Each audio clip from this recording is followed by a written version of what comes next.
Il est 7h05 sur Europe 1. Autre actualité, toujours pas d'explication dans le meurtre atroce de Lola, cette adolescente de 12 ans dont le corps a été retrouvé dans une malle au début du week-end. 4 personnes sont toujours en garde à vue, dont la principale suspecte, une femme de 24 ans, dont le profil psychologique interroge les enquêteurs.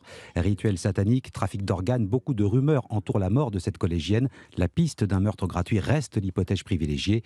Pour les riverains de ce quartier du 19e arrondissement, la disparition tragique de Lola est un choc. Les hommages se succèdent devant son immeuble. Reportage Thibaut Hu. Devant le hall de l'immeuble, là où habitait Lola, des bouquets de fleurs, des bougies et des petits mots d'adieu. Anne-Christine habite juste en face, vêtue de noir, les yeux rougis. Elle est venue se recueillir. Elle croisait parfois la collégienne et n'en revient toujours pas. C'est une petite fille très bien, qui allait au collège juste là derrière.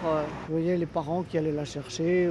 D'ailleurs, je leur ai envoyé un petit message hier en mettant rien à dire, simplement qu'on est de tout cœur avec vous. Amélie aussi habite dans la rue Manin, tout près de la scène du crime. Et cette maman est très inquiète. Ça fait peur, c'est effrayant. J'ai 2 enfants en bas âge qui sont scolarisés à côté, donc j'ai pas dormi de la nuit. On peut faire confiance à personne, là où on en est, c'est compliqué. Et certains parents d'élèves du quartier pensent déjà à se réorganiser pour protéger leurs enfants. Les 2 grands vont à l'école seuls, et du coup on se demande s'il faut continuer à les laisser.